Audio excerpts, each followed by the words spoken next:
But if you're looking at the next person beside you and going, they look like they're doing better than me, they look like they know what they're doing, they look like they know what's going on, don't don't fall into that trap of, like, oh, I clearly I'm not gonna be able to do this because I just do things differently.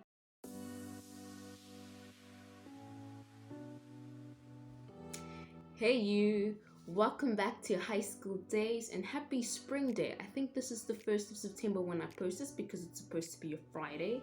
So yeah, happy spring day. It's time to put the t-shirts and the shorts on and enjoy spring. It's gonna be quite hot, but I'm honestly a winter autumn person, so spring isn't, hot weather isn't that great for me because I'm just like, why are we welcoming and looking forward to the mosquitoes?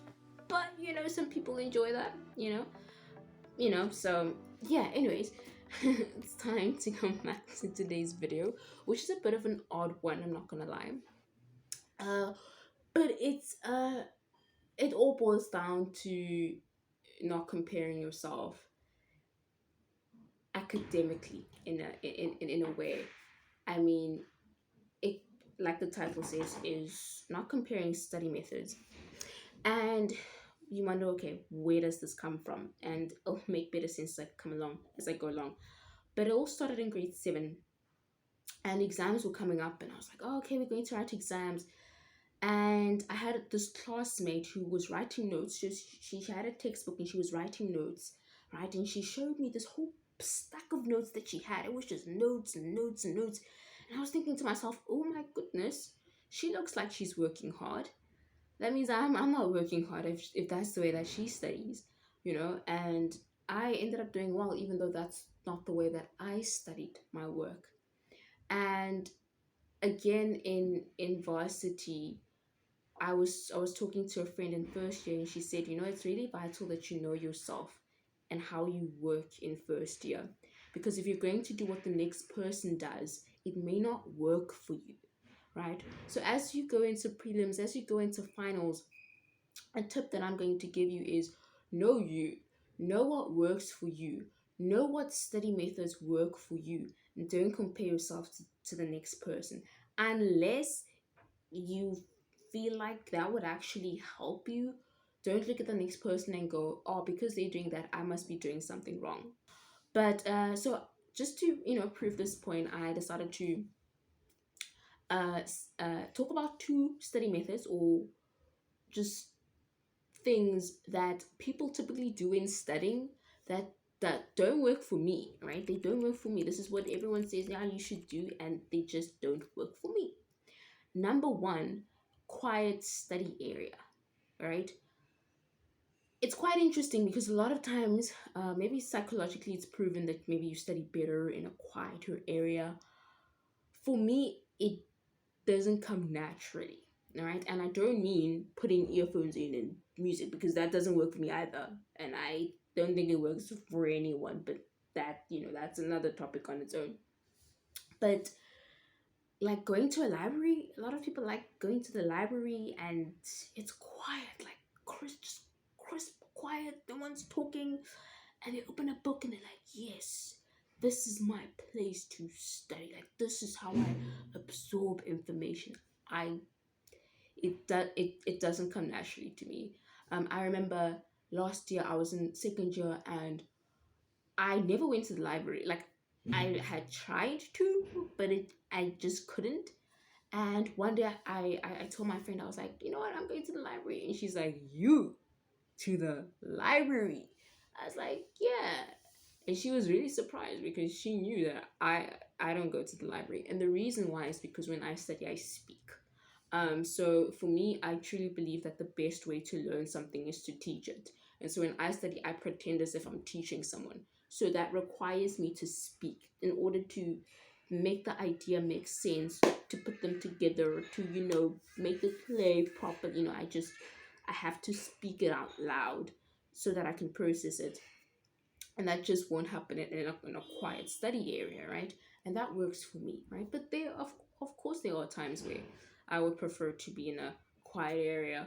But that's just something typical where maybe the next person would say, I need to be in a quiet study, and I'm just like, I don't need to, it's just a difference and it works.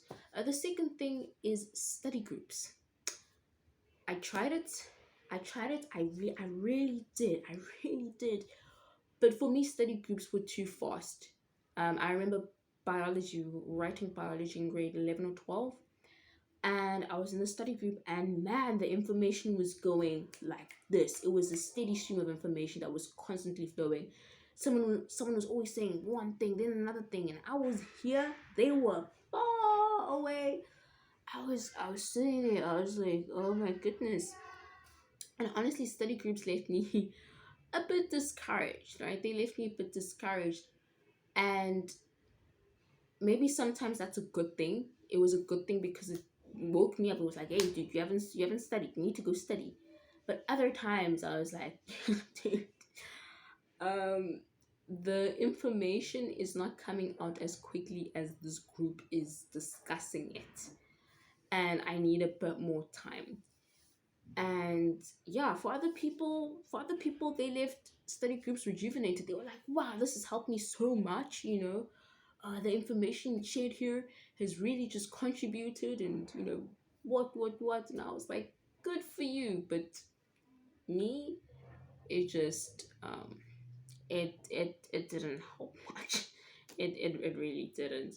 And that didn't change in university. I tried it, didn't work. The reason why I say all of this is really to just, as you go into prelims, as you go into finals, if someone else's study methods encourage you, great, go for it. Use it to uplift you, to better you. But if you're looking at the next person beside you and going, they look like they're doing better than me, they look like they know what they're doing, they look like they know what's going on, don't fall into that trap of, like, oh, I'm not gonna be able to do this because I just do things differently. Know yourself, know what works for you. And the next person might process things differently. The next person has different strengths and weaknesses. The next person is better at some subjects than you are. They're gonna study some subjects differently because they are better at different subjects. You're gonna study some subjects differently, spend more time on subjects that they wouldn't typically spend as much time on because we have different strengths and weaknesses. So don't underestimate yourself. Really just focus, work hard. You've got this, and I just hope all goes well, man. Believe that you can do it, and just hoping peace and strength and rest during this period, and discipline, right? And so thank you so much for watching this video. Once again, just really want to say thank you to each one of you for just taking your time, man. It really does mean a lot. And yeah, I really just wanted to say I appreciate each and every one of you. And yeah, I'll see you in the next video, and enjoy spring.